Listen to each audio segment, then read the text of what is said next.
on my way home, I just decided to share, maybe I should share something about being a wife of an inmate, because I don't have anything like that's really deep in the spirit that the Lord done showed me to share today.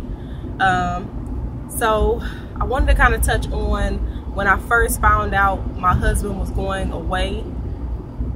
Not when I first found out what he had did and that he was going to be in jail, but after he was in jail for a few weeks, few months even, and we were trying to wait to see how long they was going to give him and what facility he was going to go to. So in the midst of all of that, I'm still stressed out. I'm still dealing with the fact that I'm pregnant. My husband's in prison. I'm in a rocky marriage anyway. I got these babies I got to take care of. I'm working this dead-end nothing job. And how am I going to do all of this? Like, I was hecka stressed, like super stressed. I was stressed.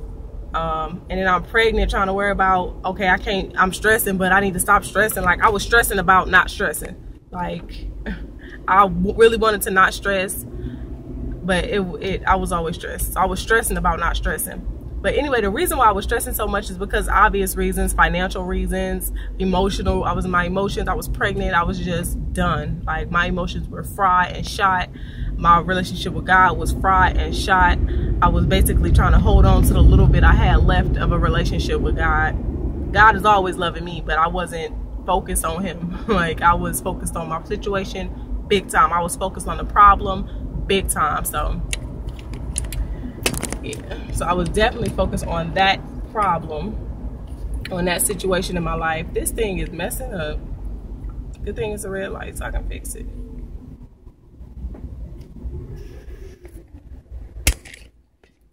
So yeah, my life was hecka crazy big time. So, well, in here, in my heart and my relationship with God were all shot. But in that time, I was trying to process it in my mind that my husband's going to be away for a while. How am I still going to be a wife? Should I even still be his wife? Should I leave him? What should I do? I was just going crazy in my emotions and in my mind and in my soul.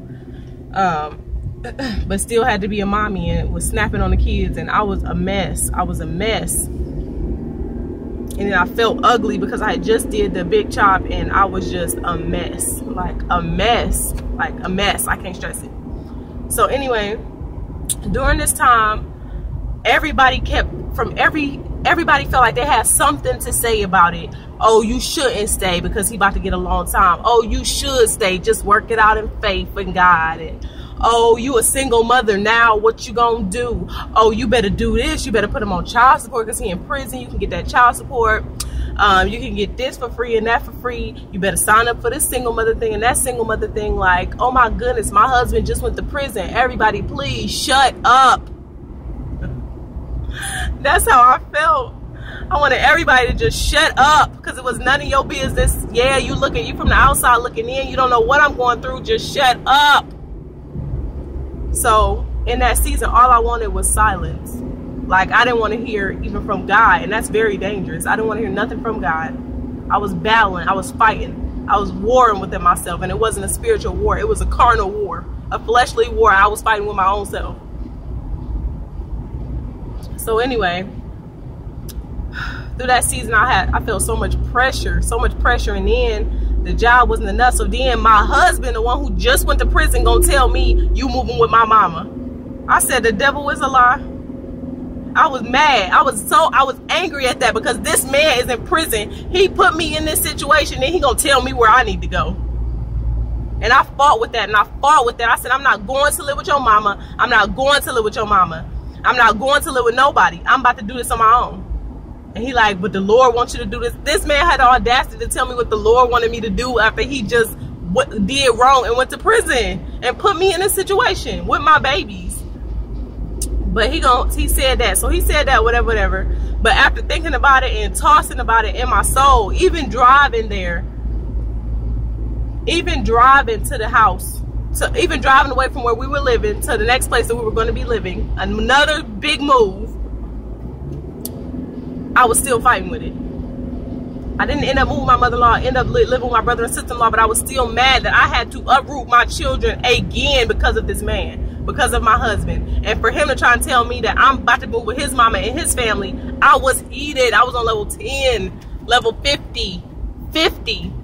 But after playing tug of war in my soul, I knew that moving with somebody, I couldn't move my mama because she lived way too far away. It would have took me forever to get to her. And then where they were living, it was kind of tight because they were in the process of moving again to back to another state, a state that was far. So I couldn't go be with my mama. Didn't have enough money to even make it to my mama. Didn't have enough gas money. I didn't know if the car was gonna make it, whatever. I prayed over the car. We got on the road, we left. I played tug of war in my spirit, in my soul, in my innermost being if I wanted to leave. Because I did not want to uproot my kids again. But the Lord got the best of me and had me to get off myself and think about my children. My children love my husband's family. They know them. So I was like, okay, God, I'm just going to walk out on faith and move with them. And I fought with God. I said, God, but I'm tired of this. I'm tired of uprooting my children every year or so to another state, another town, another city. Got to sign up for everything again. Got to get to know new people. Got to sign them up for new doctor's offices. I'm tired, Lord. Really, I'm tired.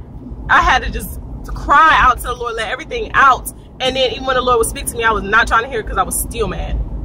Even I was living with my brother and sister-in-law for about 2 or 3 months, and I was still mad that I was living there and not where we should have been. Because before all this stuff happened with my husband, even though my marriage was kind of sticky, icky, it was kind of tough. Once we kind of got that situation was diffusing down, I went to live with my sister for a while, and it looked like we was on the up and up. I had a good job. My kids were in childcare.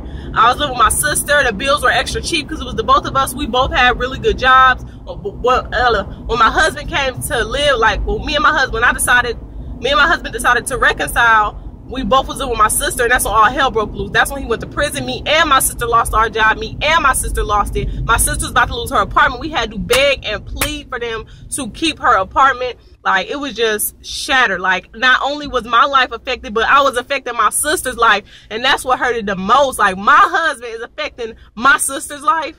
And I had to, my sister did not like my husband from the jump. She started liking him a little bit right there, but he kind of messed that all up when he went to prison. It kind of messed everything up. But I felt very sad for my sister because she had this nice apartment in this nice neighborhood, and now her apartment was basically the talk of the apartment complex because the police, it was just a big thing. So it was very trying in those I say the first 2 years of him being away. No, it just hit 2 years like 2 months ago, so it's still hard, it's still trying, but that was it. Everybody always trying to tell me what I needed to do, what I needed to plan for. You need to stay, you need to go to God, you need to pray. Like, shut up.